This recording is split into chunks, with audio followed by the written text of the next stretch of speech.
He was a prisoner so terrifying that even the guards feared him. He once killed 23 men with his bare hands, and even while handcuffed, no one dared to get close. He had to be kept in a solitary maximum security cell. This was a grim and smoke-filled prison in the UK, filled with all sorts of twisted criminals, mob bosses, serial killers, and more. But the man arriving today was different. He was Danny Meehan, former captain of England's national football team, nicknamed Britain's Kojiro Hyuga. His legendary tiger shot could supposedly blow up a car.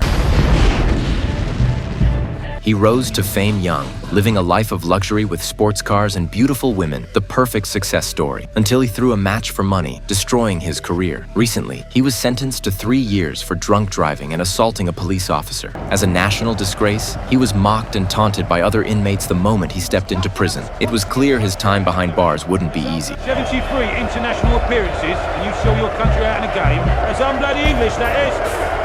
First, the guards taught Danny a lesson. Then he was sent to the yard to work as a poop scooper. But before he could start, he was summoned by the prison's gang boss. It was their first meeting, but the boss instantly lost his temper at the sight of Danny, because Danny's intentional loss to Germany had cost him a fortune. Faced with the boss's fury, Danny didn't dare say a word. All he wanted was to be a model prisoner and earn early parole. But prison life was dirtier and more complicated than he ever imagined. The next day, the warden called him into the office. A hardcore football fan, the warden had formed an amateur team made up of guards, and the head guard was also the team's coach. The warden had specifically arranged for Danny's transfer, hoping he would coach the team and help them enter the professional league. But Danny glanced at the head guard and declined, because just the day before, the head guard had warned him not to meddle with the team. Refusing the warden was bound to have consequences. Back in his cell, Danny was beaten and thrown into solitary confinement. He was frustrated. All he wanted was to do his time in peace. So why was everyone out to get him? As he sat there brooding, his fanboy Jack came up with an idea.